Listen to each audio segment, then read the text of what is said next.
மட சுவாமியுடைய கதைகள் பாட அளவாய் மட சுவாமியுடைய கதைகள் பாட ஆயே சக்தியே நீ அருள் புரிவாய்.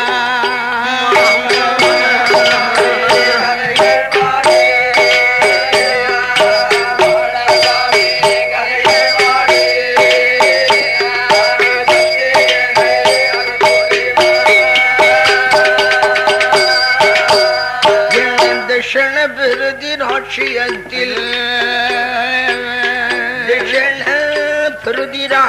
நலமுடனே வாழ்ந்து வாரார்.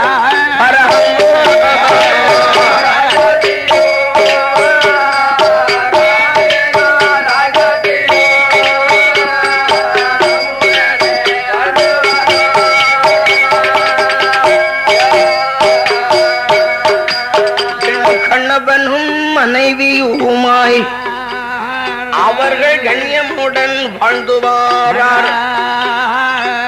வாழ்ந்து வரும் நாளையிலே கிருஷ்ண பிரதி ராஜனுக்கு தேவி தாரமிருக்கு சொந்த ஆஸ்தியது ரொம்ப உண்டு. காசிருக்கு பணம் இருக்கு, அவர்களுக்கு கை நிறைய பொருள் இருக்கு, ஏராளமாய் பணம் இருக்கு. ராஜனாம் தட்சணருக்கு எக்கச்சக்கமான சொத்து இருக்கு.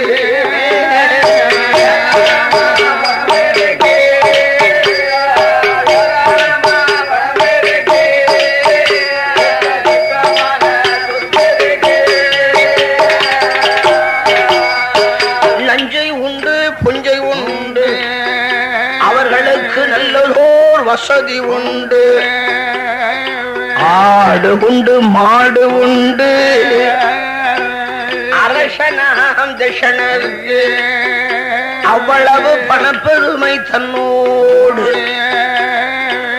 அவற்றுடனே வாழ்ந்து வாரார். வாழ்ந்து வரும் தட்சணரோ, வாழ்ந்து வரும் தட்சணரோ வரிசையுடன் எண்ணுவார.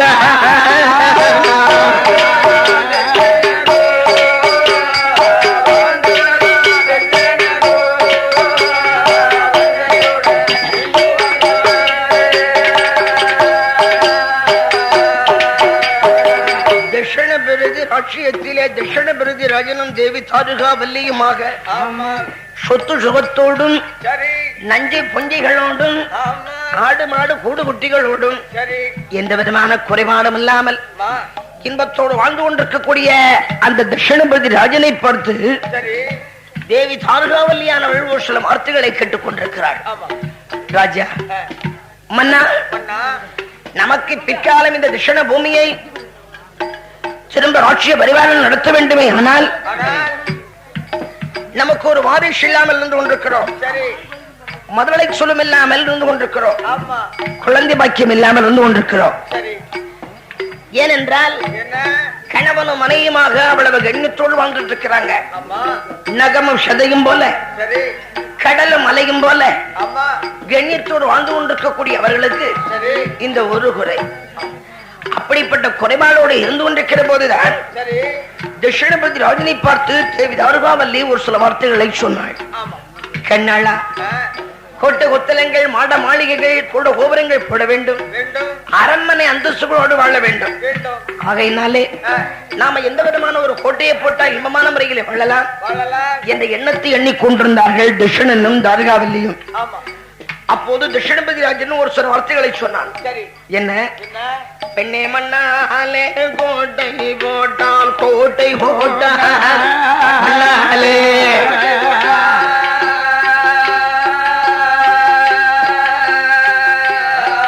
மழை பொழிந்தால் கரையும் என்று, கரையும்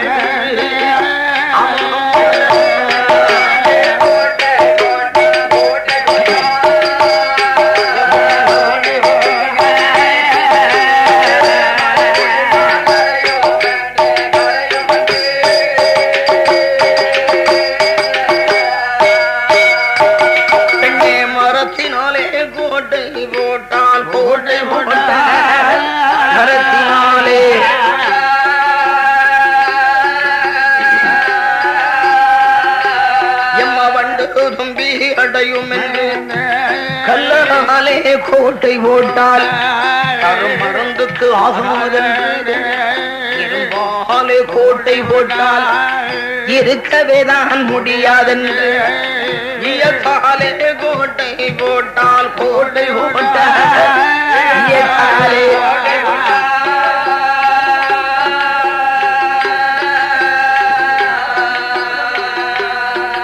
இழகி போகும் என்று சொல்லி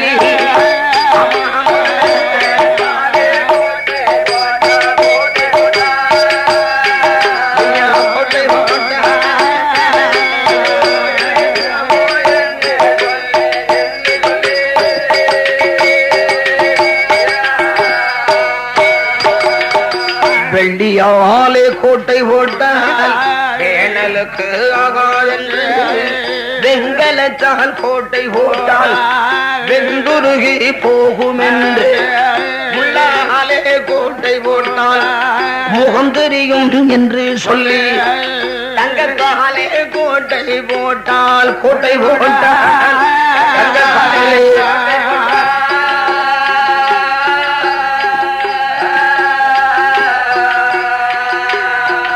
கணலுக்குமே ஆகாதென்று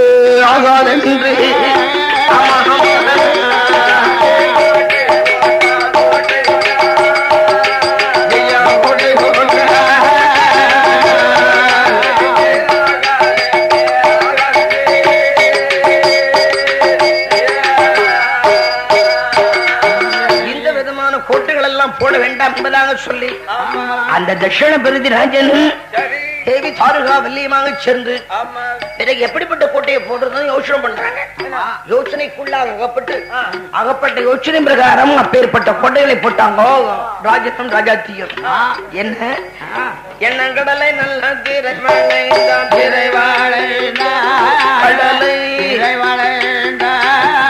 அந்த கல்லால் கோட்டை போட்டான்.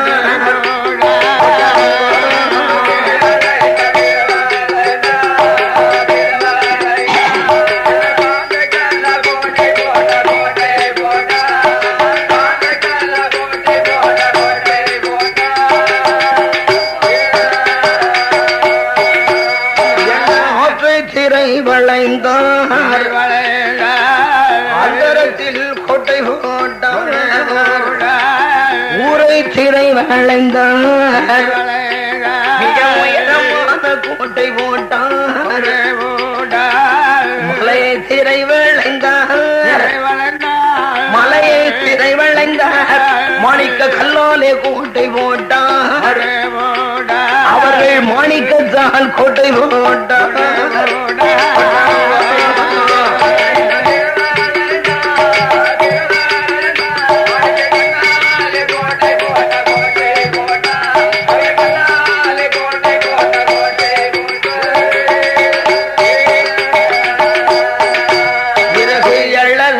கோபுரமாம் அவர்களுக்கு என்னை காலால் மண்டபமாம் என்ன நடகுடமாம் தண்டியலாம் அவர்களுக்கு 4 பக்கம் அரண்மனையாம் சூடரையா மங்கணம்மா சுத்துகட்டு மாளிகையா போர் கதவாம் தலைவாசல்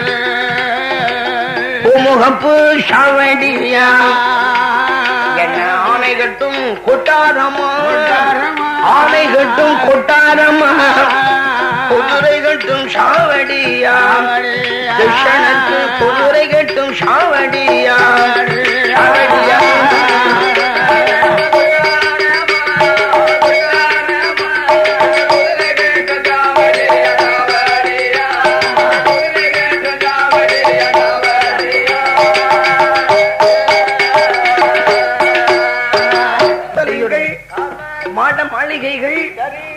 கோபுரங்கள் எல்லாம் அமைத்து மங்களகரமான முறையிலே மகிழ்ச்சிகரமான முறையிலே வாழ்ந்து கொண்டிருக்கிறார்கள் தட்சிணனும் தாருகாவல்லியும். இப்படி வாழ்ந்து கொண்டிருக்கிற போதுதான் அந்த தட்சிணபதி ராஜனை பார்த்து தேவி தாருகாவல்லியானவள் ஒரு சில வார்த்தைகளை சொன்னாள். என்ன சொன்னாள்? ஏன் கண்ணவா ராஜமன்னா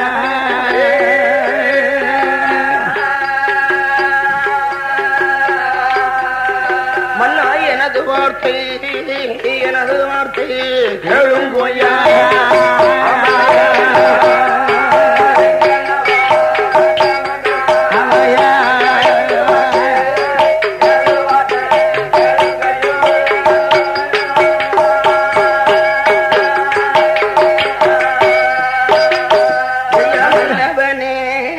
மன்னவனே எனது ராஜா,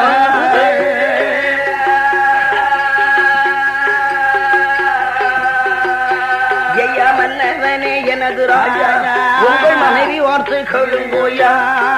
கண்ணாடனே எனது ராஜா, உங்கள் காரிலை நமக்கு சொத்தே குறைவும் இல்லை, சுகத்தினால் தாழ்வும் இல்லை, தாளால் குறைவும் இல்லை, செல்வத்தால் அந்த சொத்தை ஆள குழந்தை இல்லை, சுகத்தை ஆள பாலன் இல்லை, காசாள மைந்தன் இல்லை, கை பொருளாள பிள்ளை இல்லா கவலை அது.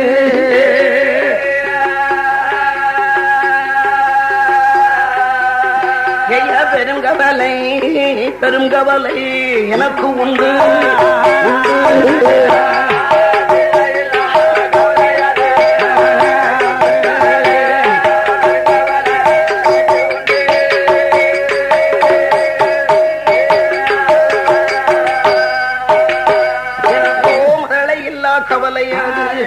மனக்கவலை உண்டு, குழந்தை இல்லா கவலையாக எனக்கு கொடுங்கவலை.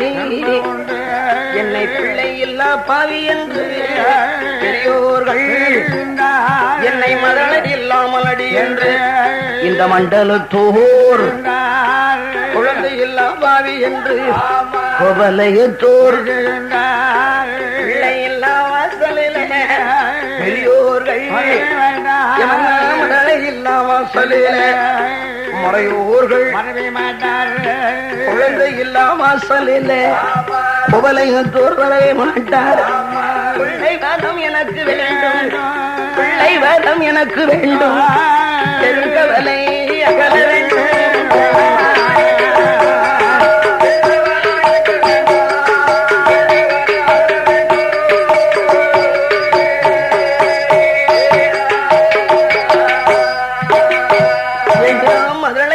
எனக்கு வேண்டும், மனத்துயரம் அகல வேண்டும், ஆலங்கரம் நமக்கு வேண்டும், நாமல் பௌஷோடு நம்மளுக்கு எதிர்காலம் நாடாள பிள்ளை இல்லை, கிருஷ்ண பூமி தன்னை திரும்பகள பிள்ளை இல்லை, 30 வயதாச்சு முடிசுடவோ பிள்ளை இல்லை, 40 வயதாச்சு நமக்கு நாடாள உங்களுக்கு 50 வயதாச்சு 50 வயதாச்சு அரசு அளவோ பிள்ளை இல்லை.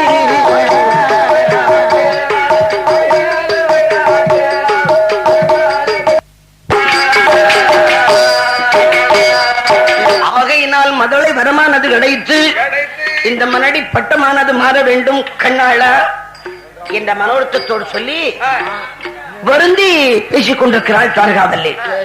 இதனையெல்லாம் காது கொடுத்து கேட்டான் கிருஷ்ணன். பெண்ணை தாரகாவல்லி, குழந்தை பாக்கியம் எல்லாம் நம்ம கையில் கிடையாதுமா, அதெல்லாம் ஆண்டவனாய் பார்த்து கொடுக்க வேண்டிய புண்ணிய திரும்பலாவலம். ஏன் சொல்றேன் தெரியுமா, நம்முடைய முன்னோர்கள் மூவாக்கள் என்ற காலத்திலே வந்து நம்ம பெரியவங்கள் எல்லாம் என்னென்ன பாவங்களை செய்துட்டு போயிருக்கிறாங்களோ, நம்ம காலத்திலே நமக்கு தெரிந்த ஒரு விதமான பாவங்களை நம்ம செய்யலடி. தெரிந்து யாருமே பாவங்களை செய்ய மாட்டாங்க.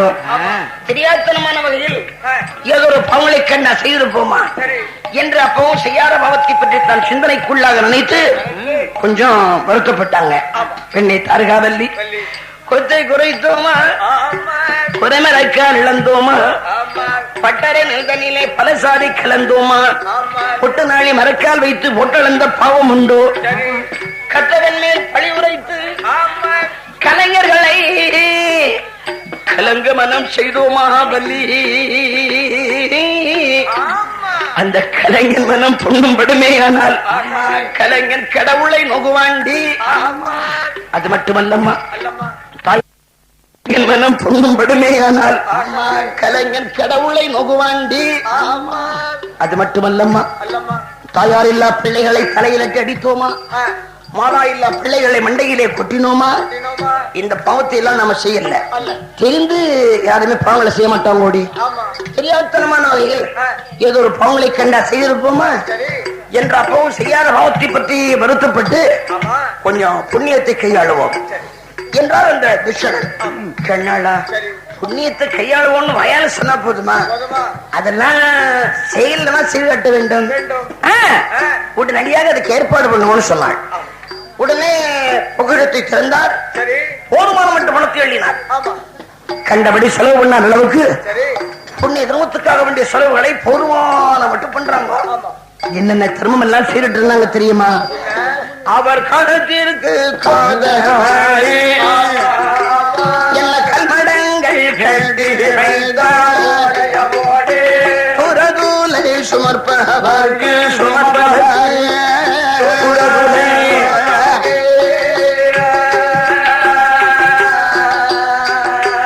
என்ன சுமை தாங்கி கட்டி வைத்தார். கட்டி வைத்தார்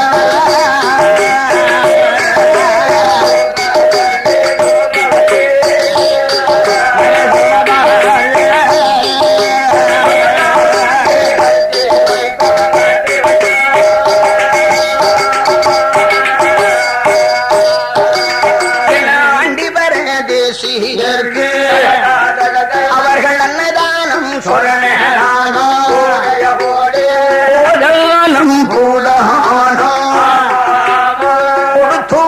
கொடுத்துவாரோ இப்படி வேண்டியதோ தருமோம் எல்லாம் விருப்பம் போல செய்து வந்தார். அப்படி என்ன தருமம் செய்தாலும் செய்தாலும்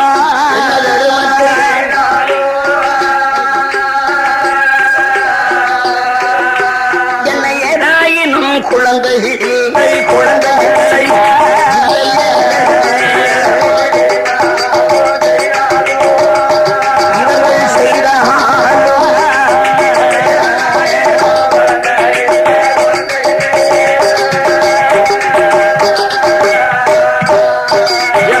கண்ணு போலிய மரம் கவரோடும் கண்ணுலையும் காயாமல் கவரோடு பிஞ்சு போலிய மரம் பின்னலாடும் ஆலமரம் பிஞ்சிலையும் காயாமல் பின்னலாடி நெடகுடத்து ஜலமோதிலே பாறைக்கு நின்றலம்ப பாலனில்லை எனக்கு மடியில் வைத்து விளையாட மரலை ஒன்று இல்லை மன்னார் கைப்பிடித்து விளையாட விளையாட கைப்பிடித்து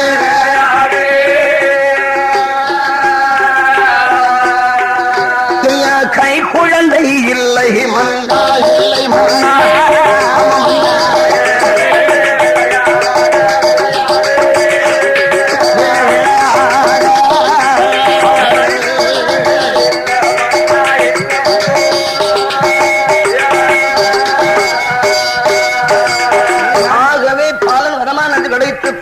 வாழ்வதற்குண்டான ஏற்பாடுகளை செய்யுங்கன்னு சொல்லி இவ்வளவு மனவருத்தத்தோடு சொன்னால் அந்த மனைவி தாரகாவல்லி.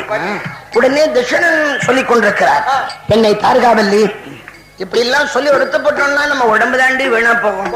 ஏன் தெரியுமா? ஒரு மாதிரியான உடம்பா இருந்தா பரவாயில்லடி, நம்ம உடம்பெல்லாம் ஈக்கி உடம்பு, இழைத்த உடம்பு. இழைத்த உடம்புக்கு கவலை இருக்குமே, ஆனால் உள்ளமெல்லாம் முருகி தேகமெல்லாம் குறுகி கடைசியில் எலும்புரிக்கு நோயில கொண்டு வச்சிடும்.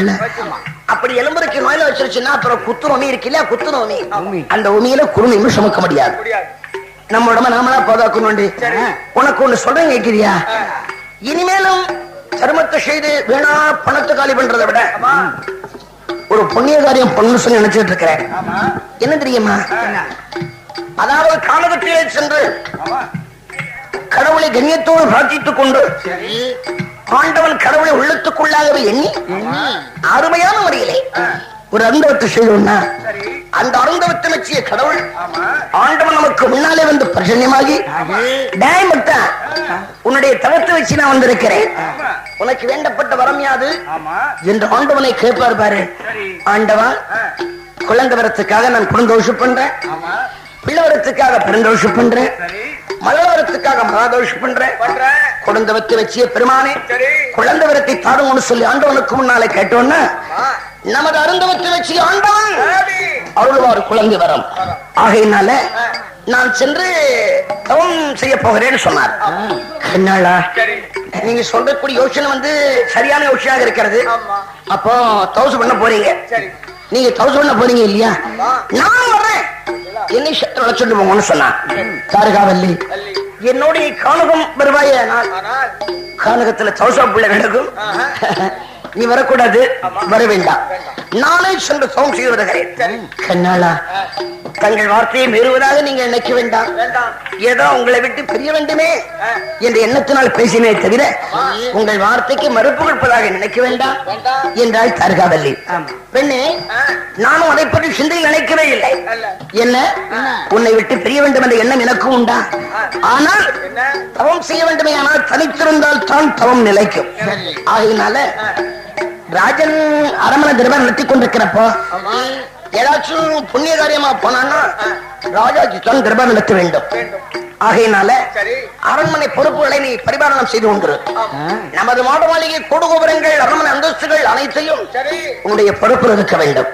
நான் போயிட்டு வர்றேன் என்று மனைவிக்கு முன்னால் விடுவித்துக் கொண்ட மன்னவன் தசரபதி ராஜன் தவம் செய்வதற்கு உண்டான ஒரு தவக்கோலத்தை ஏற்பாடு பண்றான்.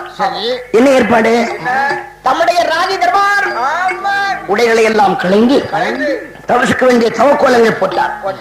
தலையை ஜோர மொட்டடித்தார், காதலட்சுமி வாலிபன்றை போரினார்.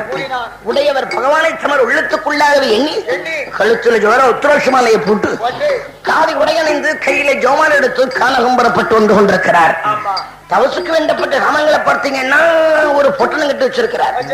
அந்த பொட்டணத்தையும் தூக்கி தலையிலே வைத்துக் கொண்டு பெண்ணை தருகாவல்லி போயிட்டு என்று விடுவித்துக் கொண்டு அரமனை வாசல் விட்டு புறப்பட்டு வந்து கொண்டிருக்கிறார் தர்ஷனன். எப்படி வருவாரே ஆனால்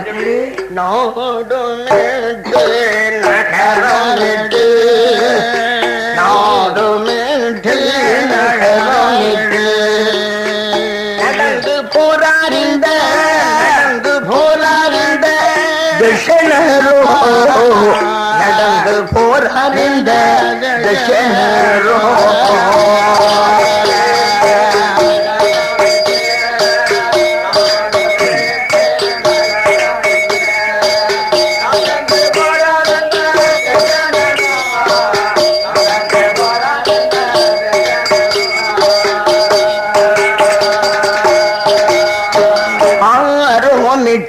சுனைகள் அடந்த வனம் அதுதான்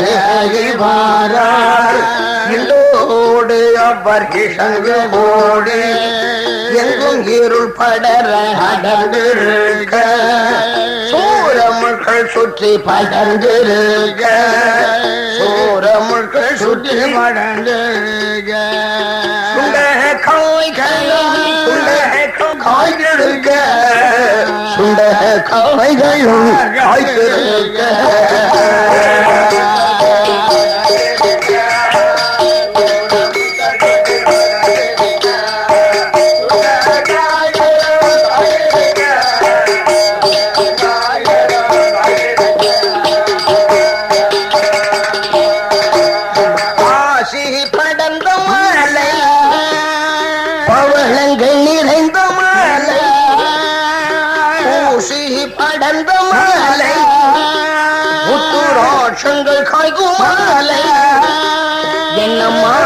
கூடி அங்கே நடக்க கண்டார், மயில்கள் போதை வேறு தாட கண்டார்.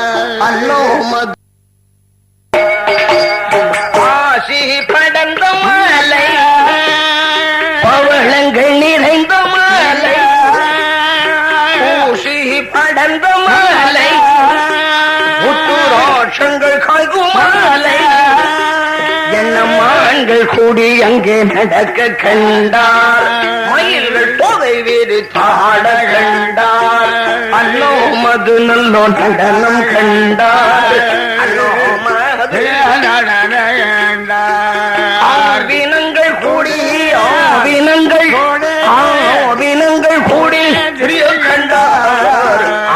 தினங்கள் கூடி பிரிய கண்டா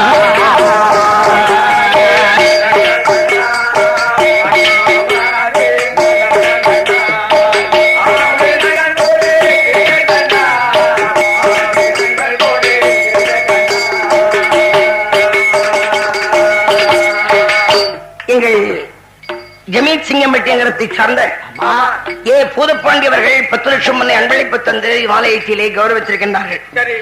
வேளையில் எங்கள் கரடிக்குறிச்சி நகரத்தை சார்ந்த ஆனந்த் மியூசிக்கல் வைத்து நடத்தி வரக்கூடிய ஸ்ரீமான் 10 லட்சம் மண்ணை அன்பளிப்பு தந்து இவ்வாலயத்திலே கௌரவித்திருக்கின்றார்கள். 20 லட்சம் மண்ணை சன்மானம் தந்து இவ்வாலயத்தை ஆதரித்த நமது கரடிக்குறிச்சி நகரத்தை சார்ந்த ஆனந்த் மியூசிக்கல் உரிமையாளர் அவர்களுக்கும் ஜமீன் சிங்கம்பட்டி நகரத்தை சார்ந்த ஏ பூரப்பாண்டியவர்களுக்கும் நன்றியை தெரிவிப்பதோடு சக்தி கையிலை போலே வாழ வேண்டும் எங்கள் சோழி முட்டையருளாலே சொக்கர் கையிலை போல் வாழ வேண்டும் எங்கள் மகாலிங்கம் சாஸ்தாருளாலே எங்கள் மகாலிங்கம் சாஸ்தாருளாலே மகாலிங்கம் சாஸ்தாருளாலே மங்களமாக இவர்கள் வாழ வேண்டும் மங்களமாக இவர்கள் வாழ வேண்டும்.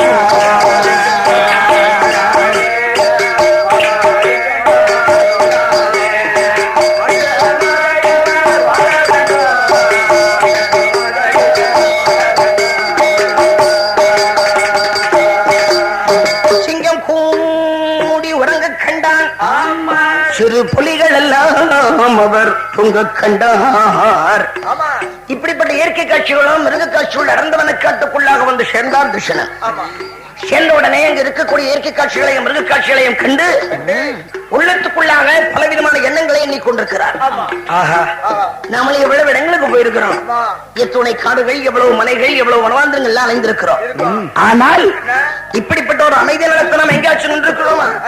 கண்டதும் இல்லை, கேட்டதும் இல்லை, பார்த்ததும் இல்லை. ஏற்கனவே பெரியார்கள் சொல்லு என்ன, அமைதியாவும் இடம் தான், யாரும் தவசு பண்றதுக்கு வாய்ப்பு உண்டு என்று பெரியார்கள் சொல்லியிருக்கிறாங்க. இந்த இடத்தை பார்க்கிறப்ப நமக்கு தொந்தரவே இல்லை இல்லையா, கட்டணே இல்லை இல்லையா, கரைச்சலே இல்லை. இங்குதான் நாம தவம் செய்ய வேண்டும் என்ற எண்ணத்தை கொண்டுள்ள தர்ஷனன் உடனடியாக பொட்டணத்தை கீழே வச்சாருங்க. அதுவரையும் பொட்டணம் அவர் தலையில் தான் இருந்தது. அந்த பொட்டணத்தை கீழே வச்சாரு இல்லையா, அப்புறமா காடு பாருங்க, இடமெல்லாம் மோசமா இருக்கும் இல்லையா, அந்த தவுது பண்ண வேண்டிய இடத்தை மட்டும் ராஜா தர்ஷனன் துப்புரவு பண்றார். எப்படி என்ன சாந்தாலே கரை மலகி சாந்தாலே கரை மலகி சாந்தாலே கரை மலகி சாந்தாலே சாந்து கொண்டு கரை மலகி அவரோ கோலம் போட்ட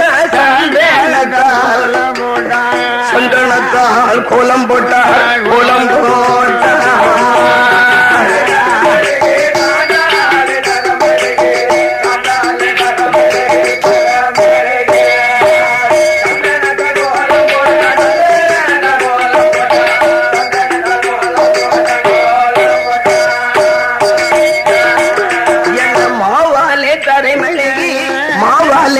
மல்லிகி மஞ்சளையால் பாலாலே தரை மல்லிகி பன்னீராலே அந்த கோலத்துக்கு மேலே எல்லோ கோலத்துக்கு மேலே எல்லோ இந்த கோமகனாம் தட்சணரோ கோமகனாம் கோமகனாம் தட்சணரோ தட்சணரோ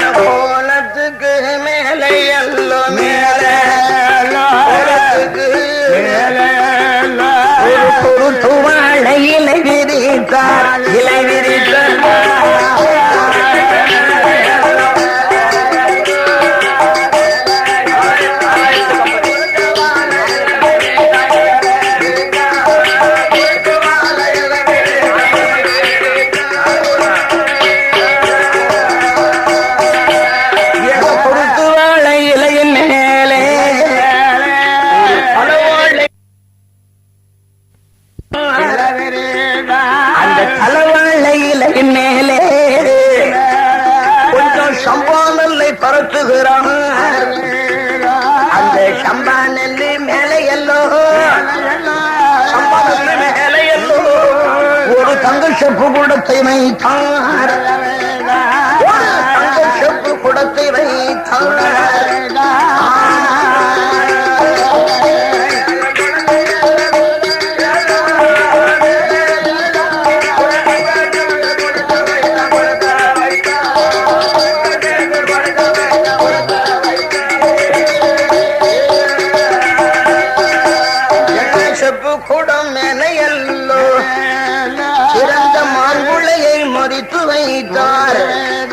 அந்த மாங்குளைக்கு மேலே எல்லோ ஒரு மணி உருண்டை தேங்காய் வைத்தார்.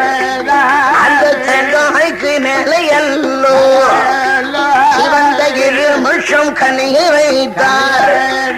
அந்த எலுமிச்சம் கனிக்கு மேலே இனிய கொட்டபாக்கு வைத்தார். கொட்டபாக்கு மேலே எல்லோ குன்னி முட்டை குன்னி முத்து பருப்பின்னால பருப்பின்னால குன்னி முத்து கொத்தமல்லி இதழை வைத்தான். இதழை வைத்தார். கொத்தமல்லி இதழை வைத்தார். ஆமா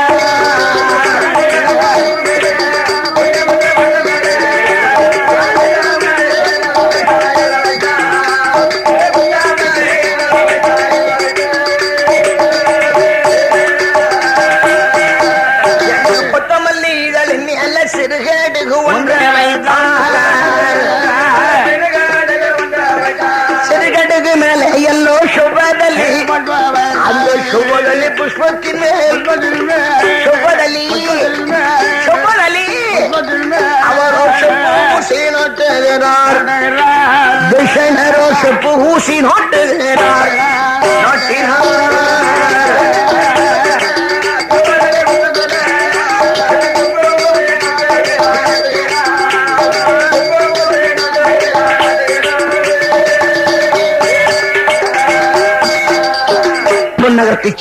ராஜனானவர் தமது மாளிகையிலிருந்து பொட்டணம் கட்டி கொண்டு வந்திருந்த அந்த பொட்டணத்தை உழைத்து வைத்து பொட்டணத்திலே உண்டான சாமான்கள் ஒன்று கூட பாக்கி இல்லாத அளவுக்கு அப்படியே ஒன்றன் மேல் ஒன்றாகவே வைத்தார்.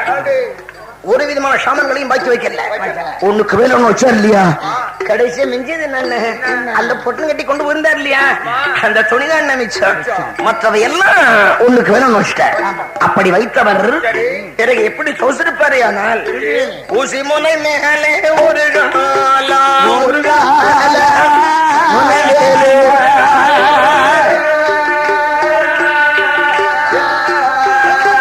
கால் தண்டகமாய்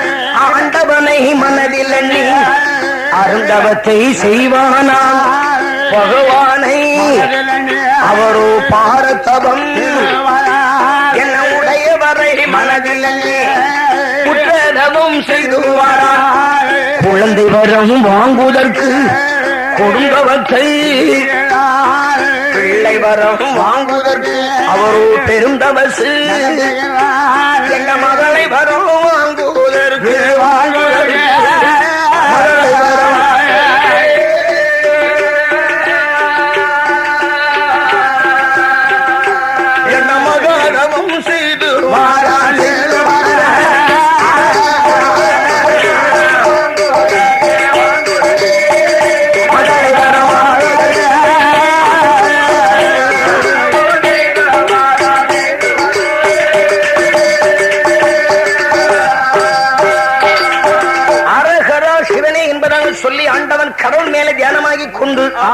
சங்கரா சதா சிவா சச்சிதானந்தா சங்கராபரணனே சந்திரசேகரனே அடியவர்க்கினியனே காலகாலனே கால சந்திரசூடனே காமதகனே கங்காளனே திரியம்பகனே திரிசுலதேவனே திரி அச்சரனே மான் முழுவும் துடியும் கபாலும் எந்திய விரோதி உத்தராட்சி மாளிகா பர்ம இமே பெறுவது ராஜகுமாரிக்கு சமேதனாக விளங்கும் கடவுளே உங்களுடைய நாமத்தை உள்ளத்துக்குள்ளாகவே சொல்லிக் கொண்டு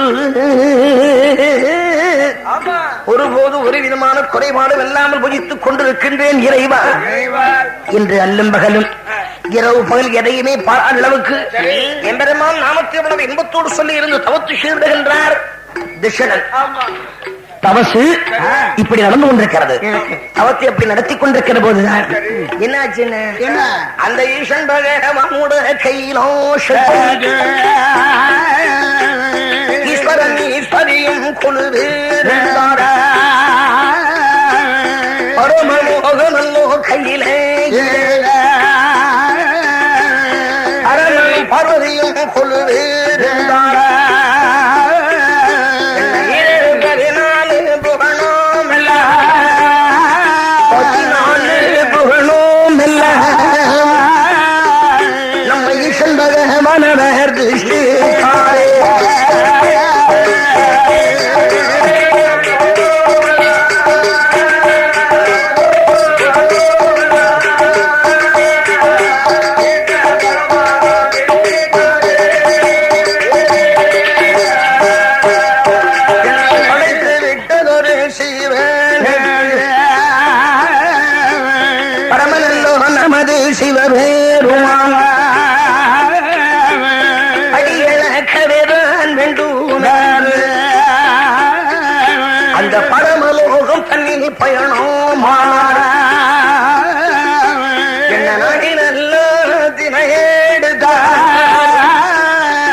அந்த பரமலோகம் தண்ணி புறப்பேட இந்த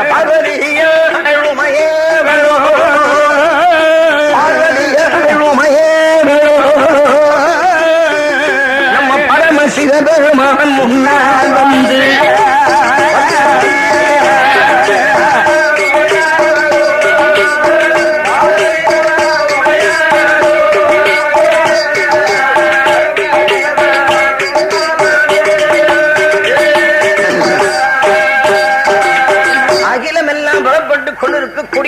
கடவுளுக்கு முன்னாலே வந்து அம்மை பராசக்தியானவள் எம்பெருமான் இறைவனுக்கு முன்னாலே வந்து வழிமறித்து அல்லாமல் ஒரு சில வார்த்தைகளை கேட்டுக் கொண்டிருக்கிறாள்.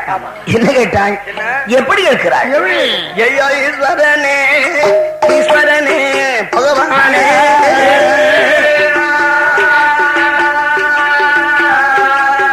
இந்த ஈஸ்வரியாள் வார்த்தையே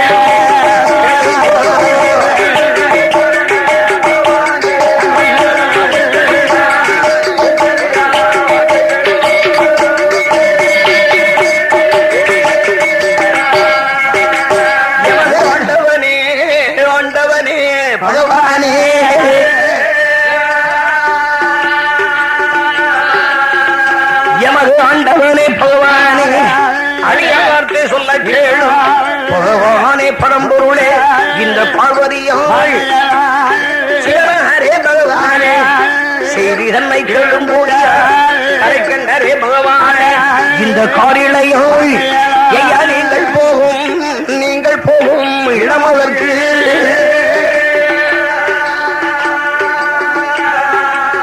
ஐயா நானும் கூட வருவேன் என்றார்.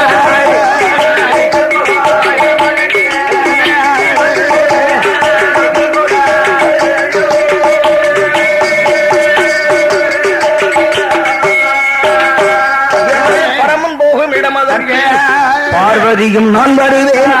கடவுள் போகும் இடம் அதற்கு காரிழையாள் சங்கரனார் போகும் இடம் சங்கரி நான் உங்களோடு உங்களோடு நான் வருவேன்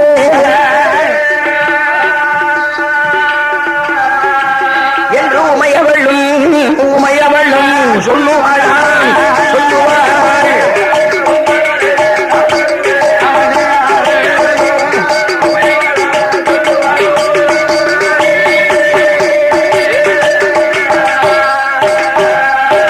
நமது திருக்குறளுடையனார் செல்லும் இடத்திற்கு நாயகியாளாகிய நானும் கூட வருவேன் என்பதாக சொல்லி என் பெருமானுக்கு முன்னாலே வழிவரித்தாள் பார்வதி.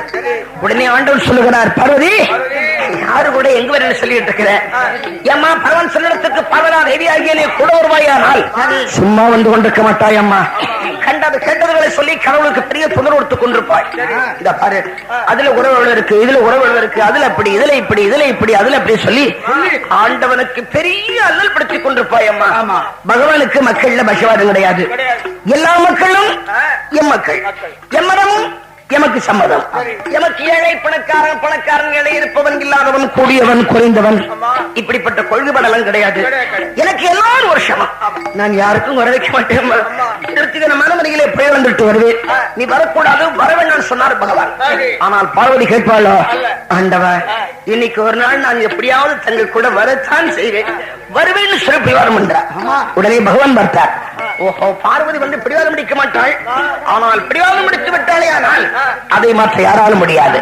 சரி, இன்றைய தினம் நம்மோடு அழைத்துக் கொண்டு போவோமே என்ற எண்ணத்தை கொண்டுள்ள என் பெருமாள் இந்த பார்வதியை தம்மோடு பழிப்பதற்காக பரமலோகத்தை விட்டு வந்து கொண்டிருக்கிறாங்க. எங்க வந்தாங்க? என்ன 7 பகனவெங்கும் பழிகளந்து எறும்பு கடை அணுமுதல் 81,000 சிவ சந்துகளுக்கும் கல்லையோடு இருக்கும் சரி முதல் கற்பத்துக் கொண்டிருக்கக்கூடிய சொல்லுக்கு முதல் கொண்டு கடவுளும் பார்வதாதேவியமாக படியிழந்து பரம லோகத்தை பார்க்க வந்துட்டு இருக்கிறாங்க. எங்க வர்றாங்க? இந்த தட்சிணபுரிராஜன் தவம் செய்து கொண்டிருக்கிறான் பாருங்க, அந்த காலகத்திலே வந்து கொண்டிருக்கிறாங்க. அந்த காட்டிலே வந்து கொண்டிருக்கிற போது தட்சிணபுரிராஜன் ஆண்டவன் கடவுள் மீது கொண்டுள்ள கண்ணியமான சொல்லுகள் அந்த இடத்துல சும்மா கீதமா விளங்குது. எப்படி விளங்குமே? ஆனால் அங்கே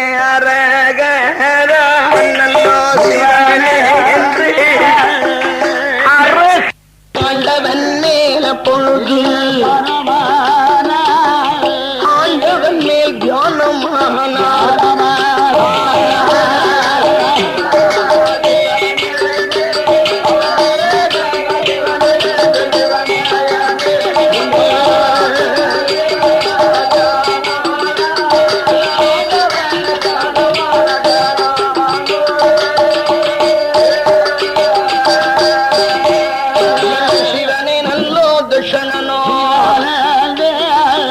பெருமான் மேலே அவரோ அவரோ என்ற சப்தம் நமது ஆண்டவனார் காதில் கேட்டார். சிவ சிவா என்ற சப்தம் சிவசங்கரியாள் காதில் கேட்டார். காதில் கேட்ட பார்வதியா தமது கடவுளிடம் சொல்லுவாளா, ஈஸ்வரனே பகவானே, ஈஸ்வரனே பகவானே, எமது வார்த்தை கொஞ்சம் கேளுங்கோயா, எமது வார்த்தை கேளுங்கோயா.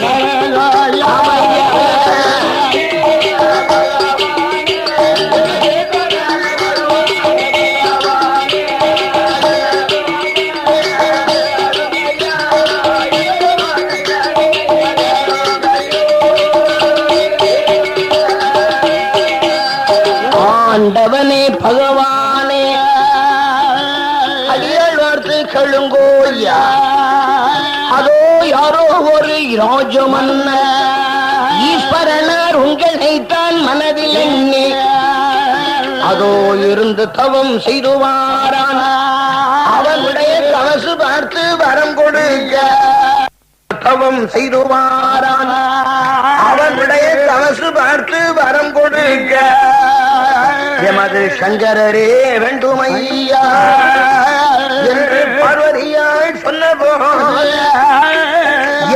பரமசிவன் சொல்லுவாராம், ஓடி பெண்ணே பார்வதி ஏதாய வார்த்தை சொல்ல கட்டிடம்.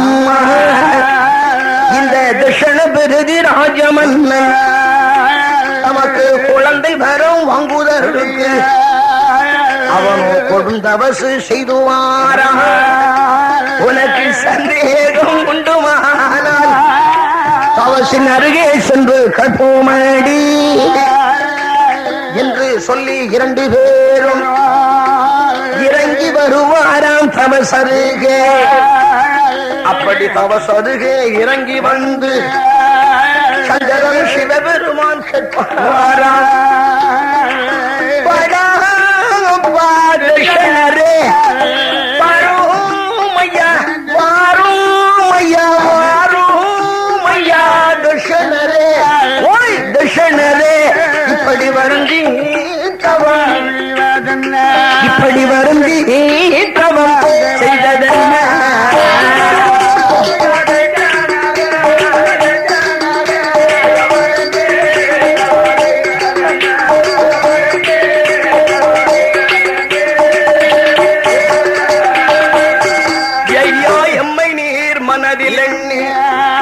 இப்படி இருந்து தவம் செய்ததன் நீர் தவசிருந்த காரணத்தை தானே எம்மிடத்தில் சொல்லும் ஐயா என்று கேட்ட கடவுள அவர் உடனே எது சொல்வார் தட்சணரோ, ஆண்டவா குழந்தை வரம் வாங்குவதற்கு, குழந்தை வரம் குழந்தை வரம் வாங்குவதற்கு நானோ கடவுளே இறைவா இந்த கொடிய தவம் கொடிய தவம் செய்தேன் ஐயா.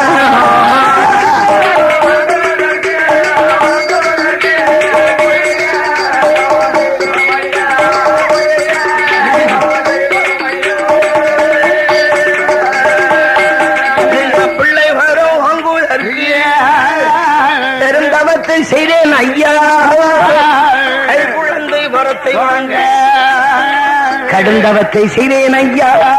பாலகன் பழகி வரும் வாங்குவதற்கு இந்த பாரத்தவம் செய்தேன் ஐயா. மதலை வரம் வாங்குவதற்கு மதலை வரம் மதலை வரம் மதலை வரம் வாங்குவதற்கு கடவுளே இறைவா பெருமானே மகாதவம் செய்தேன் ஐயா. மகாதேவனை பணிந்தோம் ஐயா.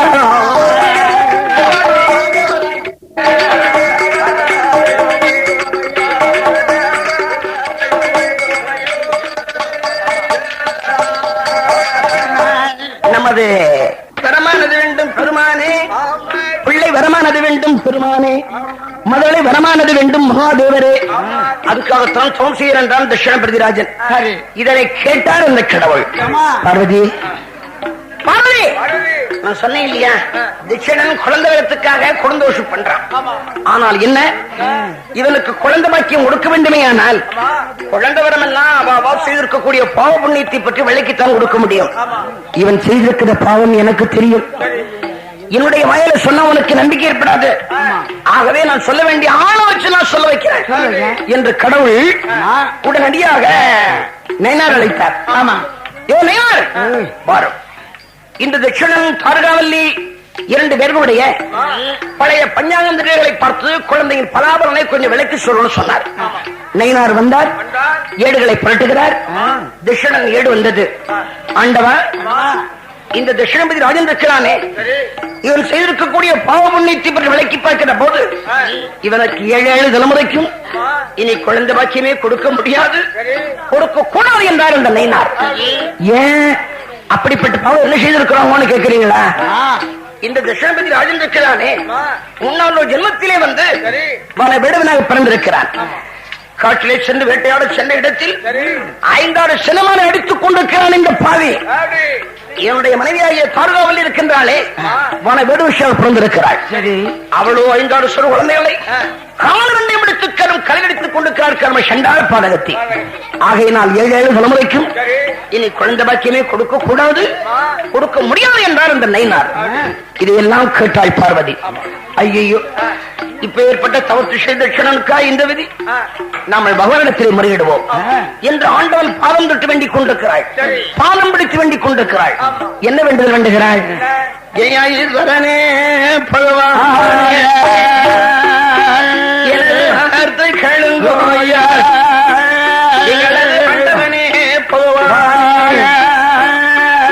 அடியாள் வார்த்தை சொல்ல கேளும்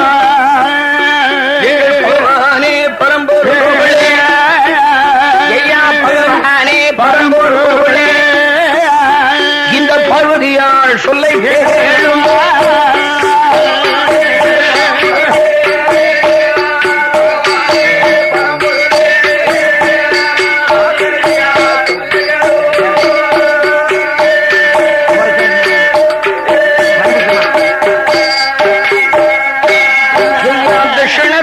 ராஜனுக்கும் தேவி தருகாவல்லியர்க்கும் இவர்கள் என்ன பாவம் செய்தாலும் எனக்காக மனமிறங்கி குழந்தை வரம் கொடுக்க வேண்டும். இவர்கள் கொடும் பாவம் செய்தாலும் ஆண்டவா குழந்தை வரம் கொடுக்க வேண்டும். இவர்கள் மாபாவம் செய்தாலும் மழலை வரம் கொடுக்க வேண்டும் என்று பார்வதியால் சொன்ன போது நம்ம பரமசிவன் சொல்லுவாரா, வாடி பெண்ணே பார்வதியே, இந்த தட்சண பெருகி ராஜ மன்னன் தேவி தருகாவல்லியுமாய் இவர்கள் கொடும் பாவம் செய்த வேண்டி, கொடும் பாவம் செய்த வேண்டி அவையினால் குழந்தை வரம் கொடுக்க மாட்டேன்.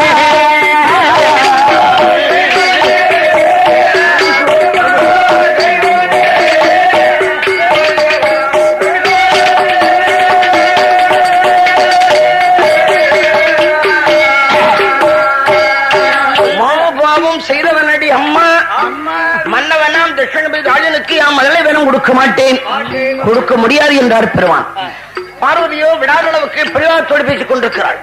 ஆண்டவா, எந்த விதமான காரணத்தை கொண்டானாலும் எப்பேற்பட்ட பாவத்தை இவர்கள் செய்திருந்த போதிலும் எனக்காகவாவது மனுஷருங்கி கண்டிப்பான முறையை இவர்களுக்கு கை குழந்தை பாக்கியம் கொடுக்கத்தான் வேண்டும், கொடுத்துத்தான் ஆக வேண்டும் என்று வாடி கொண்டிருக்கிறாள்.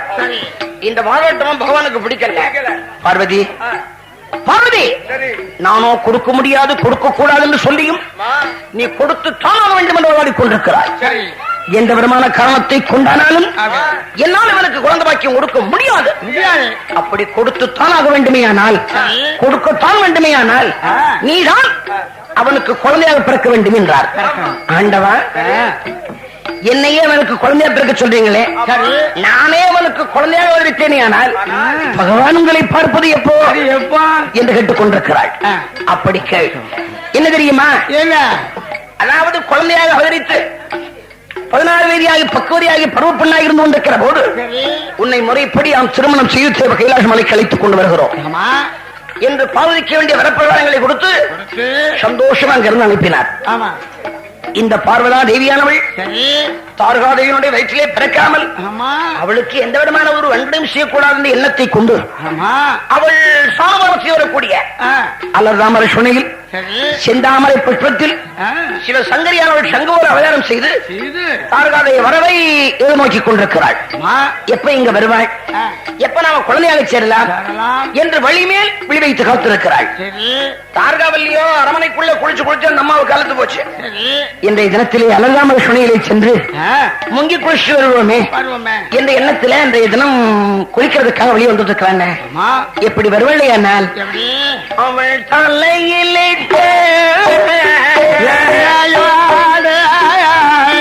எண்ணெயோடு தலை புண்ணாக்கு மஞ்சளோடு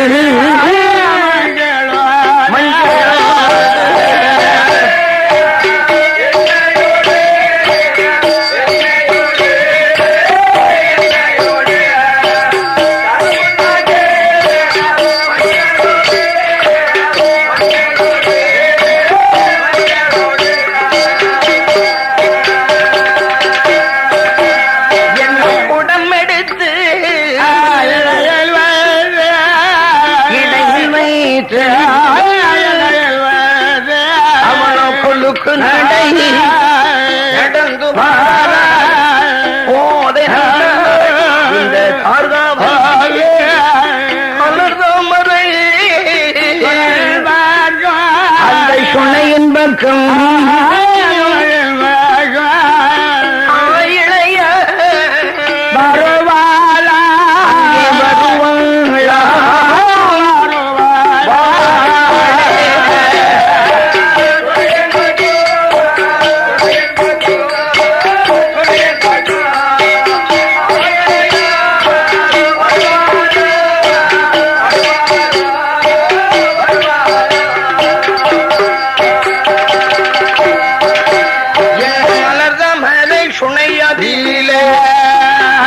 நமது ஆதிபரா சக்தியம்மா அந்த செந்தாமரை புஷ்பத்தில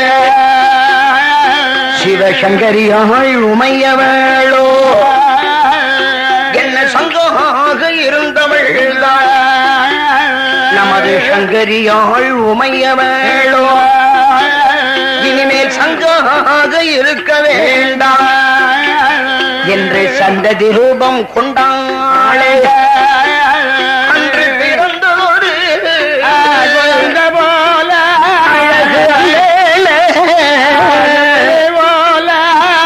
பிறந்ததோடு போல குழந்தை போல போல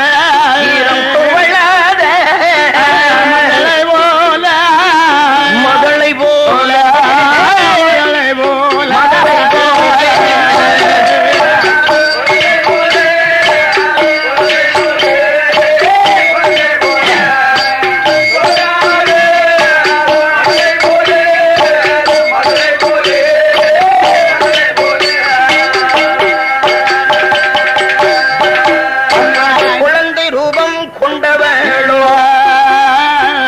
பொம்பனையாள்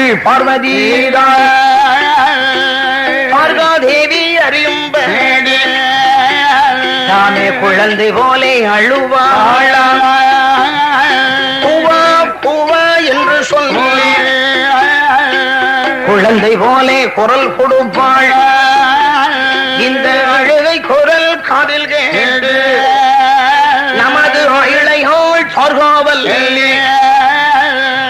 அக்கறையில் பார்க்கும்போது அருமை பிள்ளை தன்மை கண்டாளே ஐயோ இக்கரையில் இருக்கும் நாமல் எப்படி அக்கறைக்கு போவோம் என்று சுனையிலே ஆழம் எப்படி உள்ளதோ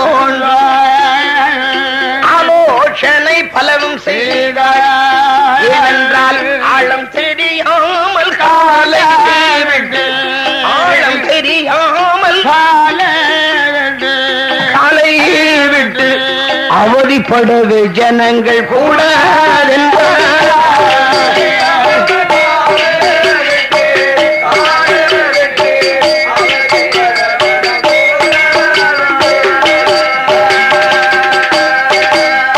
சுனையிலே உண்டான ஆழங்கள் எப்படியோ எப்படியாச்சு அந்த கரைக்கு போனாதான் அந்த குழந்தை எடுக்க முடியும்.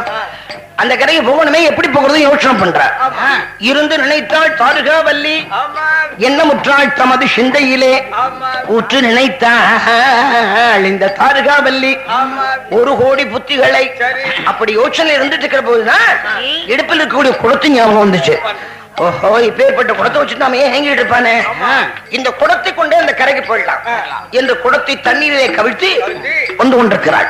எப்படி என்ன குடம்பெடுத்து நீந்தி வாராள், குடம்பெடுத்து நீந்தி வாராள் ஓடை நல்லாள் இந்த தாராவல்லி, ஓடை நல்லாள் தாராவல்லி.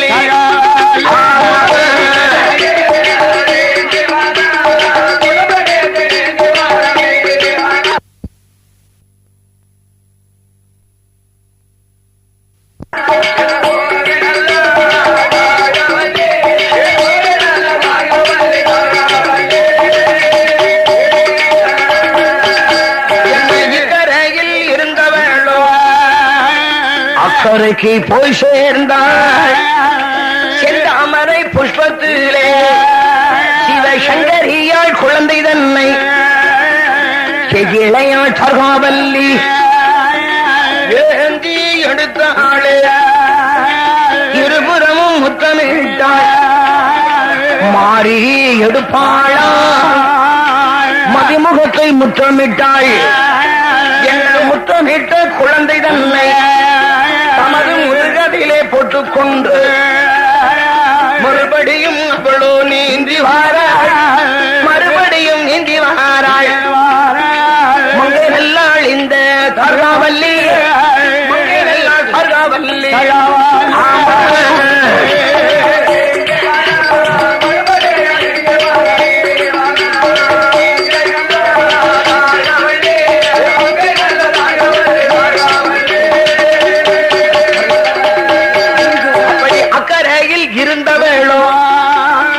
இக்கரைக்கு வந்து சேர்ந்தாள். கரையிலே குழந்தை தன்னை அமர்த்தி வைத்து ஸ்நானபானம் செய்வாளாம். தாருகா வல்லியாவள் ஆடி மாற்றோடு திருநாற்று காப்பணிந்தாள். ஈரநல்லோ துயில் களைந்து எழை சேர்ந்த பட்டுடுத்தி நனைந்த நல்லோ துயில் களைந்து நாகரத்ன ஆடி பட்டுடுத்தி சேர்த்து மணல் குமித்தாள்.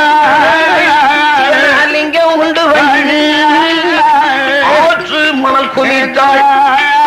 அரணாலிங்கம் உண்டு பண்ணி அரண்பூஷை சிவபூஷை ஒரு பூஷைகள் எல்லாம் தன்முடித்து கொண்டு போன தங்க செப்பு குடமதியிலே ஜலமெடுத்து எடுத்து வைத்து குளத்தை ஒரு எடுப்பதில் குழந்தை ஒரு எடுப்பதில் குணமுடனே வைத்துக் கொண்டு மாளிகைக்குள் வந்து சேர்ந்தாள். மாளிகைக்குள் வந்து சேர்ந்தாள். மாளிகைக்கு என்ன மங்கை நல்லாள் சர்காவல்லி. மங்கை நல்லாள் சர்காவல்லி.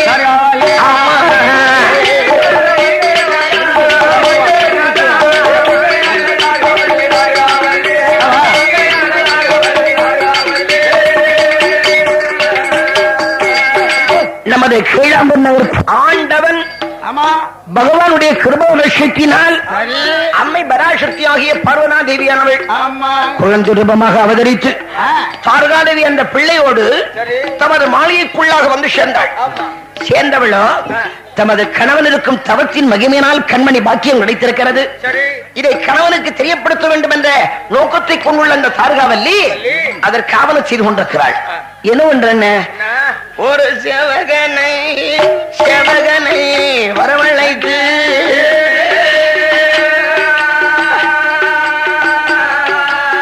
என்ன செய்தி சொல்லி அனுப்புவாளா?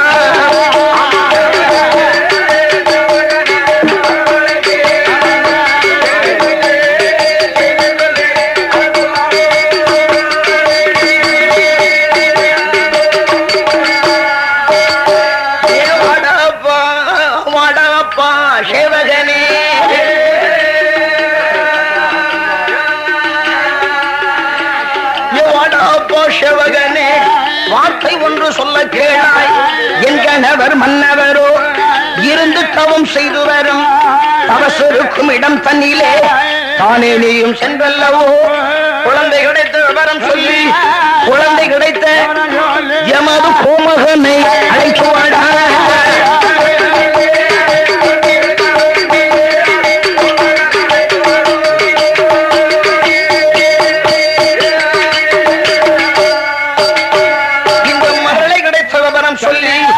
மணவாளனை அழைத்து வாடா என்று சொல்ல தார்காவல்லி இதனை கேட்ட சேவகனோ ஓட்டம் நடையும் ஓடி வாரான். சேவகனோ அவசரமாய் அரண்மனை தன்னை விட்டு அருந்தவசு செய்து வரும் அரசனாம் திஷணரோ அவர் முன்னாலே வருவானா.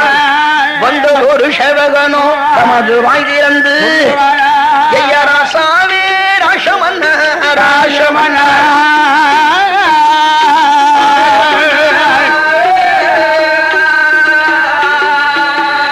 நான் உரைப்பேன் கெழுங்கோயா கெழுங்கோயா.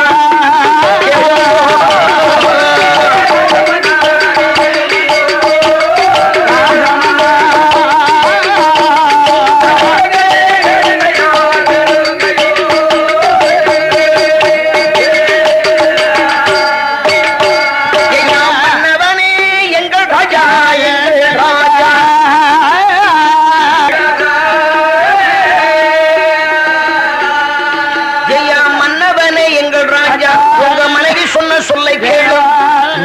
செய்த தவத்தினாலே நல்ல பலன், மகாதவம் செய்ததாலே மகளை வரம், பாரதவம் பாலகி வரம், கலந்தவங்கள் செய்ததாலே கண்மணி கிடைத்திருக்க கொடும் தவத்தை விட்டிறங்கி விட்டிறங்கி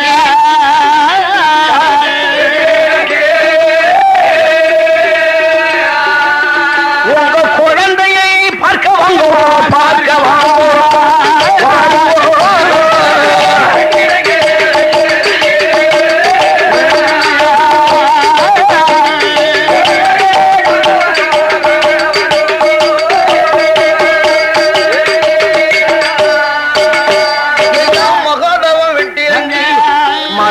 பார்க்க வாங்கோ, பாரத்தவம் எட்டிறங்கி பாலகியை குழந்தை என்ற வார்த்தை கேட்டு பூமகனாம் தட்சணரும் கொடுந்தவத்தை விட்டிறங்கி மகளை என்ற வார்த்தை கேட்டு மகோதமும் விட்டிறங்கி மடமடென்று ஓடிவாரான்.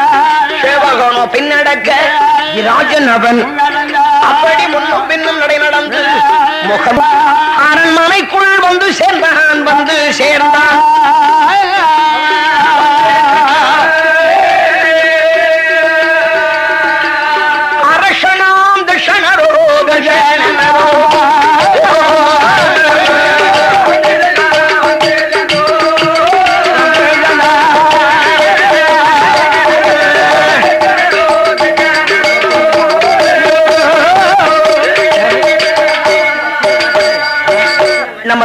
இன்னும் நமது கிளம்பு நிறுத்தி சார்ந்த மாளிகைக்குள்ளாகவே வந்த மன்னவனான் தட்சண பிரதி நாயனானவன் தமதருமை மனைவியாகிய தாருகாவல்லியோடு குழந்தையை கண்டான், குதூகலம் கொண்டான். மதலையை கண்டான், மனமகிழ்ச்சி கொண்டான். பிள்ளையை கண்டான், பெருமகிழ்ச்சி கொண்டான். அப்பேற்பட்ட ஆனந்தம், குதூகலம், மனமகிழ்ச்சியின் காரணத்தினால் குழந்தைக்கு செய்ய வேண்டிய பரிகாரங்களை எல்லாம் பண்றாங்க.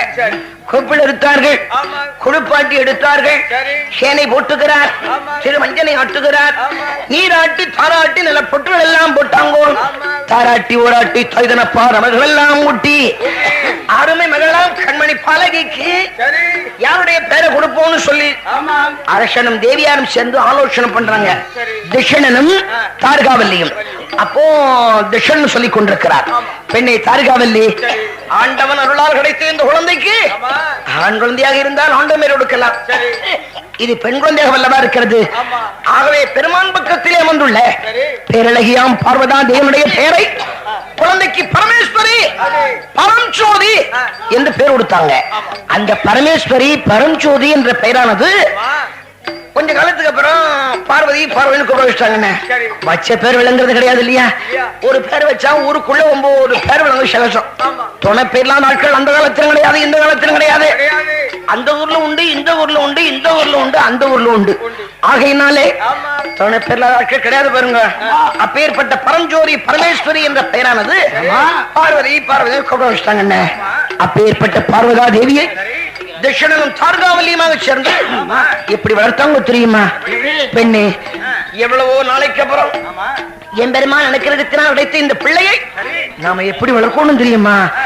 இவள பூமியில விட்டோமானால் விட்டோமானால் பூமியிலே என்று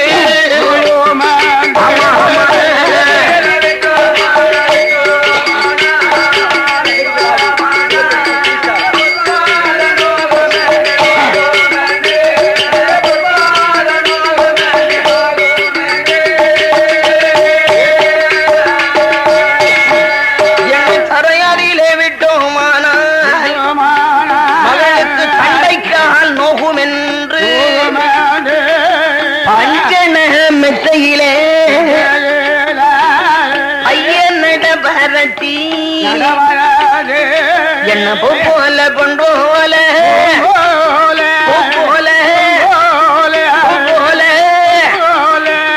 மகளை புகழுடனே வளர்த்துவாரா, மகளை புகழுடனே வளர்த்துவாரா.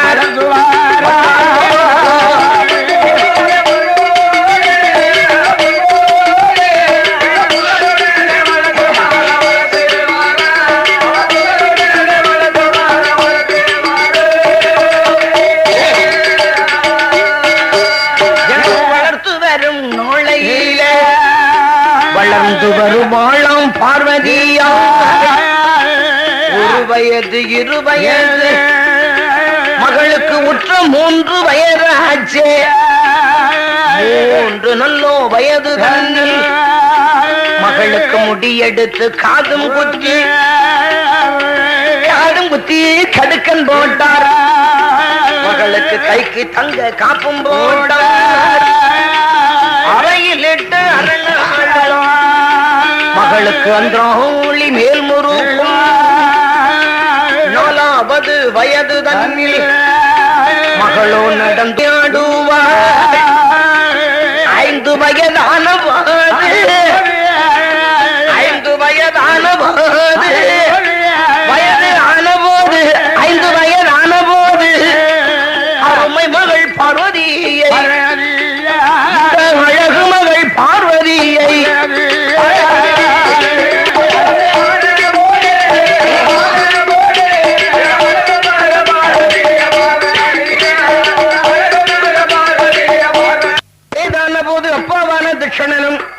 அம்மாவான தாரகா வல்லியமாக சேர்ந்து மகளுக்கு 5 வயதா சொல்லியா இவளை அறிவாளியாக்க வேண்டும் அறிவிலே அறிவாளியாக்க வேண்டும் கல்வியிலே கலை செல்வி பட்டத்தை வாங்க வைக்க வேண்டும் என்ற எண்ணத்தை கொண்டு மகள் பார்வதியை கொண்டு போய் பள்ளிக்கூடத்தில் சேர்த்தாங்க ஒண்ணு பின்ன அவளுக்கு படிப்பு வர கேட்க செய்யணும் அவ என்ன சாமானியப்பட்ட பதவியா தெய்வம் சொல்லுவா ஆகையினால அறிவு சும்மா கருகன்னு வளர்ந்துட்டு இருக்கு என்ன 5 வயதிலேயே அரசுபடி வாசித்தாளாம் 7 வயதிலே எடுத்து ஓலை எல்லாம் சும்மா மலமலன்னு படித்தாளாம் 10 12 வயதுக்குள்ளாக பலவிதமான கலைத்திறன் படித்திருக்கின்றாள் இந்த பார்வதி என்னவெல்லாம் 4 வேதங்கள் 6 சாஸ்திரங்கள் 18 பணங்கள் 64 இலக்கியங்கள் 96 தத்துவங்கள் 108 அகமங்கள் இதிகாச பாடத்தெல்லாம் படித்திருக்கிறாள் மொத்தத்தில் என்ன ஆயிடுச்சு சகலகலா பாடங்களை இங்க சொல்லலாகிவிட்டாள் அப்படி படித்துக் கொண்டிருக்கிற போது பார்வதிக்கு 16 வயது சொன்னேன் அந்த 16 வயதில் பார்வதி பக்குவதி பெண்ணானாள் பருவ பெண்ணாக இருந்து கொண்டிருக்கிறாள் எப்படி இருப்பாள் அவள் நானும் பூ பூத்ததை போல் என்ன நாயகியாள் பூத்திருந்தாள்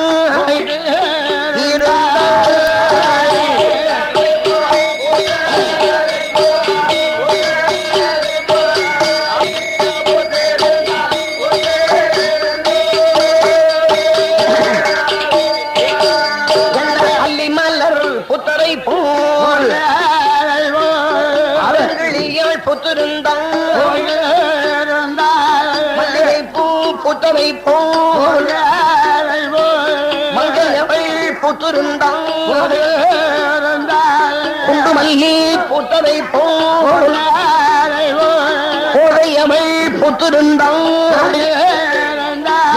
ரோஜா மலர் புத்தரை போல் ரோஜா மலர் ரோஜா மலர் அந்த ரோகிணியாள் புத்திருந்தாள் என்ன ரோகிணியை புத்திருந்தாள்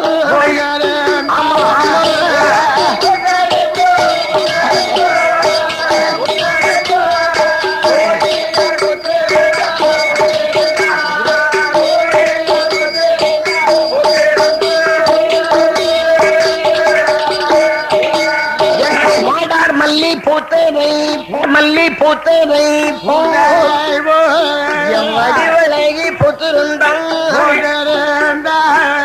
வாழைப்பூ புத்தனை போல் வருஷையுடன் புத்திருந்தாள் கனகாம்பரம் புத்தனை போல் கடவுள் தேவி புத்திருந்தாள்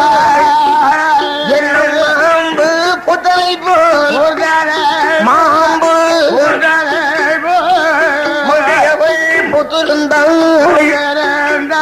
இந்த மலர் மகள் புத்திருந்தாள்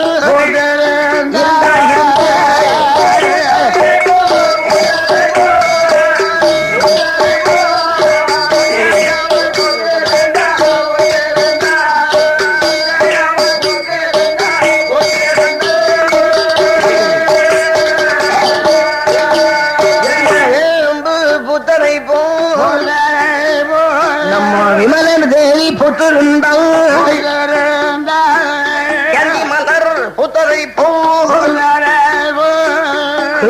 சந்திரன் புத்திருந்தான் சூரியகாந்தி புத்தரை போல சுந்தரியாள் புத்திருந்தாள் அரியாதம் புத்தரை போல புத்திருந்தாள் எல்லம்பு புத்தரை போல மகள் புத்திருந்தாள் என்னை இழுப்பப்பு புத்தரை போல இழுப்பப்பு இழுப்பப்பு இழுப்பப்பு ஈஸ்வரியாள் புத்திருந்தாள் என்னை ஈஸ்வரியாள் புத்திருந்தாள்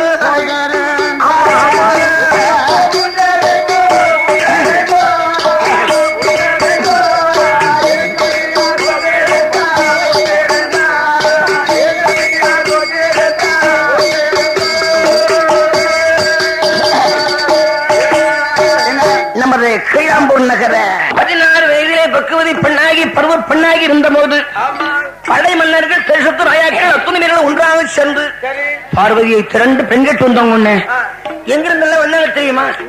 ஏன்னா ஒரு தேசமா 2 தேசமா 56 தேசத்திலிருந்தும் அணி அணியாய் திரண்டு பெண் கேட்டு வந்தவங்க. எங்கிருந்தெல்லாம் ஈழம், பாண்டியம், யாழ்ப்பாணம், சேரம், சேலம், கொங்கு, வங்காளம், குந்த, மகதம், சீனம், குச்சர, மராண, மாரியம், கர்நாடகம், துளுவம், துலுக்கானம், துருகம், அவந்தி தேசம், வடமோடு, சிந்து, பஞ்சாலம், ஜோனகம், தில்லி, நிடலம், கேகயம், சௌராஷ்டிர வங்கம், முதலை, கண்ணோசி, காம்போரி, காம்பீர, நேபாளம், கங்கலா, உத்தரதேசம், உகாந்திர தேசம், சலலிங்கம், சலலிங்கராட்சியம், பப்ரதேசம், மல்லராட்சியம், ரெண்டராட்சியம், ரெண்டு கோசலாபுரி, சேதுராட்சியம், அனந்தபுரி, அஸ்தனாபுரி, குச்சிரிய தேசம், மத்திய தேசம், மாயாபுரி, விருத்தபுரி, சாமந்தபுரி, ஷர்கோளம், வைகாசுபரி, காவிந்தராட்சியம், கொல்லாபுரி தேசம், பஞ்சகராட்சியம், ஆண்டவ தேசம், முதலாபுரி, வீரகேரளம் முதல் கொண்டு ஒருத்தர் பாக்கி இல்லாம வந்தவங்க பெண்ணை கேட்டு வந்தாங்க. கேட்டு வந்த மாப்பிள்ளை யாருக்காவது ஒருவனுக்கு பொருத்தம் இருக்க கூடாதா? யாருக்குமே பொருத்தம் இல்லாம போயிட்டான்னு. அப்படி பொருத்தம் இல்லாமல் போகக்கூடிய காரணம் என்ன? பார்வதியை மனமுடிக்க யாரால முடியும்? முடியாது பாருங்க. யாருக்காவது பொருத்தம் இருக்க முடியுமா? முடியாது இல்லையா? யாருக்குமே பொருத்தம் இல்லாமல் போய் கொண்டிருக்கிறாள். பார்த்தான் தட்சணன். ஐயோ, தன்னுடைய மகளுக்கு கணவனே கிடைக்க மாட்டானா? மாப்பிள்ளையே கிடைக்க மாட்டானா? கல்யாணமே ஆகாத கன்னிப்பெண்ணாக இருந்துடுவாள் போன்றிருக்கிறது என்ற கவலை கொண்டு மனத்தோடு இருந்தானாம் தட்சணன். அப்போ மந்திரி வருகிறார். மன்னா, அரசே, எனக்கு ஒரு யோசனை தோன்றது, சொல்லட்டுமா? அதாவது நாம கேட்டு வர்ற மாப்பிள்ளை எவனுமே பொருத்தம் இல்லாம போய் கொண்டிருக்கிறார். நாம கேட்டு போவோமா என்றான் தட்சணன். என்றான் மந்திரி. அப்போ தட்சணன் சொல்லுகிறார், மந்திரி, அது அவ்வளவு நல்லதாக எனக்கு தெரியவில்லை. நாமளா போய் மாப்பிள்ளை தேடி பிடிக்க வேண்டாம், வேற யோசனை பண்ணுவோம். ஏதாச்சும் சொல்லு சொன்னா. அப்ப மந்திரி ஏற்கனவே ராஜாவிட மந்திரிக்கு யோசனை அதிகம் உண்டு இல்லையா? உஷாத்திரமா இருப்பா இல்லையா? யோசனைய பலை கட்டிக்காம இருப்பா இல்லையா? அவன் சரியான ஒரு யோசனை சொன்னான். மன்னா, இன்னொரு யோசனை தோன்றது, சொல்லுகிறேன். என்ன தெரியுமா? அது வேற ஒண்ணும் இல்ல. நாமளா கேட்டு வர்ற மாப்பிள்ளைக்கு பொருத்தம் இல்லாம இருக்கிறார், என்ன கேட்டு போக வேண்டாம் சொல்றீங்க. நமது தேசத்து ராஜாக்கள் அத்துணையர்களையும் அரமனைக்குள்ளாக வரவழைக்க செய்து அத்துணையர்களை அரமனைக்குள்ளாக அமர வைத்து நம்ம பட்டத்து ஆணை இருக்கு இல்லையா? பட்டத்து ஆணையை துடுக்கையே ஒரு மாணிக்க மலையை கொடுத்து ஆகாயத்தை எழுத சொல்ல வேண்டும். அப்படி ஆகாயத்தை இருந்தோன்னா அந்த ஆகாயத்தை எறியக்கூடிய மாலை யாருடைய கழுத்தை விழுகிறதோ அவர்கள் தான் தன்னுடைய மகளுக்கு மணவாளர். இந்த நிபந்தனையில ஒரு சின்ன கட்டுப்பாடு உள்ளது. என்ன தெரியுமா? நாம ஓலை அனுப்பும் போது ஒரு வார்த்தை அனுப்ப முடியும். இதுல வாலிபர்களும் வருவாங்க, வயசாளிகளும் வருவாங்க. வாலிபர்களிடத்தில் விழுந்தா மாப்பிள்ளை, வயசாளிகளத்தில் விழுந்தா மாப்பிள்ளை என்று சொல்லக்கூடாது. யார்களிடத்தில் விழுந்தாலும் விழுந்தது விழுந்ததுதான். இந்த நிபந்தனைக்கு மட்டும் மகளிடத்தை சொல்லி சம்மதத்தை வாங்கணும்னு சொன்னான் மந்திரி. உமது யோசனை சரியான யோசனை. ஏன் தெரியுமா? நாமளா ஒருத்தர் கொடுத்தோம்னா இவரு கொடுத்தா அவரு கோவம் வரும், அவரு கொடுத்தா இவரு கோவம் வரும். இதெல்லாம் வேணுமா? வேண்டாம். அதுல எவ்வளவு இருக்கு, அதெல்லாம் நினைச்சு பார்த்தோம்னா சரிபட்டு வராது. வேண்டாம், விட்டுருவோம். என்ன தெரியுமா? இப்போ நீ சொன்ன பிரகாரமே செய்வோம். ஒருத்தருக்கு பாய்க்கலாம் செய்யும். நான் மகளிடத்தில் சமத்து வாங்கிட்டு வரேன்.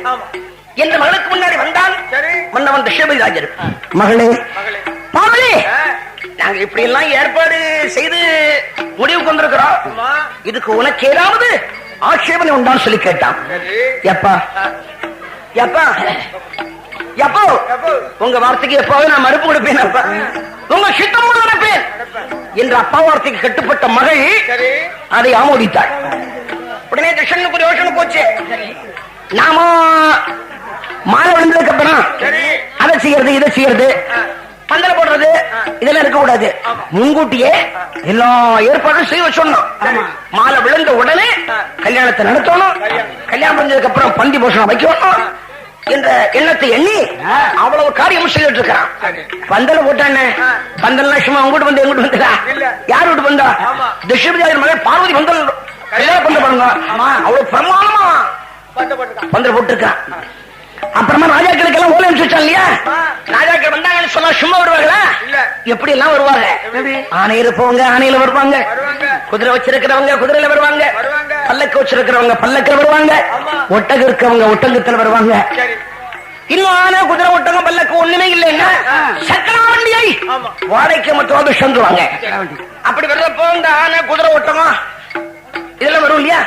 அது தீனி பண்ணும் இல்லையா என்பதாக எண்ணி மலமுள்ள அறுத்து கொண்டு வந்து பெரிய பெரிய மலமோடு கொஞ்சம் வச்சிருக்கான். அதுகளுக்கு தீனி இந்த அயாக்களை ஷாப்பா பண்ணும் இல்லையா? அதுக்கு பார்த்தீங்கன்னா கிட்டத்தட்ட ஒரு 60 கோட்டை அரிசி, 60 கோட்டை அரிசியில சமையல் பண்ணி நடந்துட்டு இருக்கு. ஒரு கோட்டை அரிசிக்கு ஒரு தோசை பிள்ளை, ஒரு கோட்டை அரிசிக்கு ஒரு தோசை பிள்ளை. அதுக்கு ஏட்டு தோசை பிள்ளை யாரு தெரியுமா? நம்ம கந்தன் நம்பியார். அவதான் ஏட்டு தோசை பிள்ளை இன்னும் சமையல் பண்ணிட்டு இருக்கிறாங்க. இன்னும் 60 கோட்டை அரிசி சமையல் பண்ணா என்ன ஆகும் அது அப்புறமா பார்ப்போம். உடனே ராஜாக்கள் ஓலை அனுப்பிச்சு இல்லையா? அங்க என்ன போச்சுன்னு அந்த ஓலை கண்ட நேரத்தில் ஓலை கண்ட ஓடி வருவார்கள் ராஜாக்கள்.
இருப்பவங்க பல்லக்கிலே அமர்ந்தாங்கோ.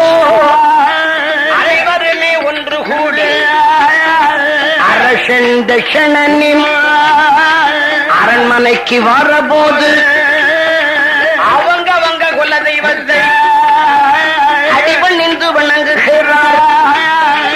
எனது குலத்துவாதையே, எனது மாமன் மகள் பார்வதியா மனைவியாக கிடைப்பாளானால்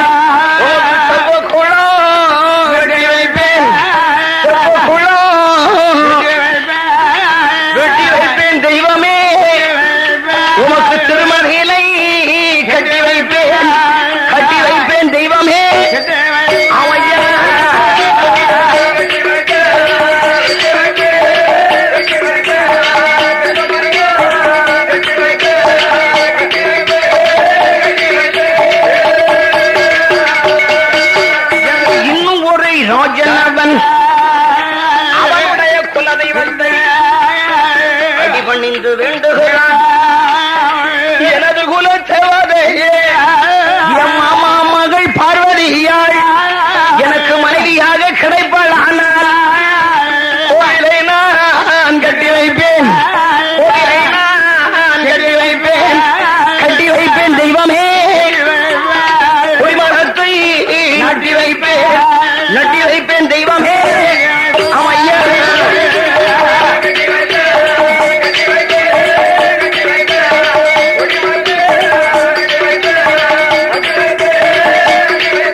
செல்வமுடன் வருவாராம்.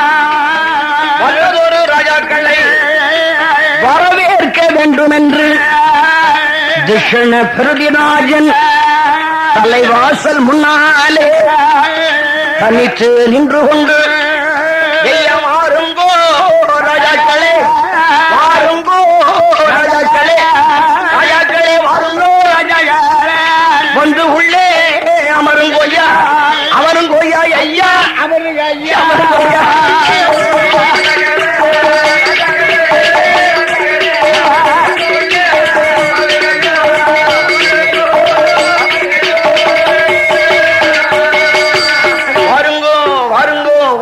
சொல்லி வாசலுக்கு முன்னால் நின்று அப்படி வரவேற்பு அளித்தார். உட்காருங்க ஐயா, உட்காருங்க. நீங்க நிக்கிறீங்க என் கால்களுக்கு. உட்காருங்க ஐயா, ஐயா உட்காருங்க. யாரும் அந்த மாதிரி நீங்களே கால் எடுக்கும். உட்காருங்க ஐயா, உட்காருங்க ஐயா என்று ஒருத்தர் பாக்கி இல்லாம உட்கார சொன்னான். ராஜா சொல்றாருங்கிறதுக்காக யாரும் நட்டமா இருக்கல, என்ன எல்லாரும் அப்படி அப்படி உட்காந்துட்டாங்க. ஏன் தெரியுமா? இட வசதி என்ன இல்லாம இருக்கிறது பாருங்க. எவ்வளவு இடம் இருக்கு. ராஜாக்களுக்கு தனி இடம், ராஜாட்சிகளுக்கு தனி இடம், ஆடவர்களுக்கு தனி இடம், தாய் குலங்களுக்கு தனி இடம். அப்படி எல்லாம் இடவசதிகள் ஏற்பாடு பண்ணி பிரமாணம் வச்சிருக்கிறான். அந்தந்த முறைப்படி அந்தந்த இடங்களில் அப்படி அப்படி அமர்ந்திருந்தாங்க. அப்படி அமர்ந்திருக்கிற போதுதான் ராஜா என்ன பண்றாருன்னு தன்னுடைய ஆமாவத்தினாலே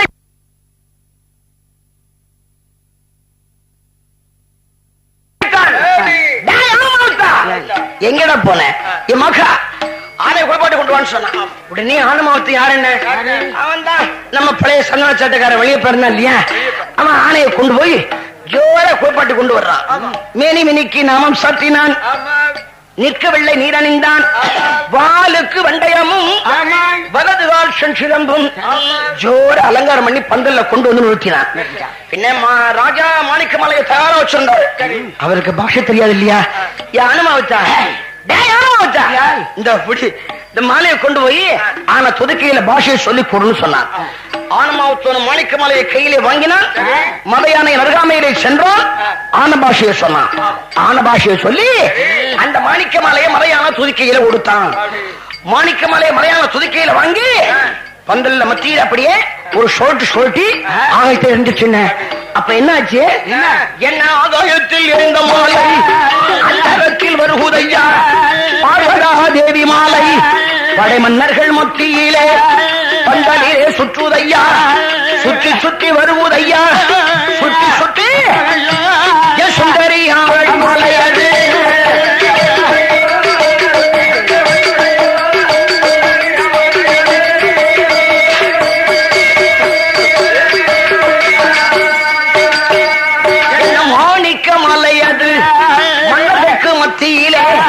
மாலை சுற்றி வாரபோது மன்னர்கள் அனைவருமே இந்த நல்ல மாலை அது எங்களுக்கு விழுந்திடாதோ, உங்களுக்கு விழுந்திடாதோ, அவர்களுக்கு அல்லது இவர்களுக்கு என்று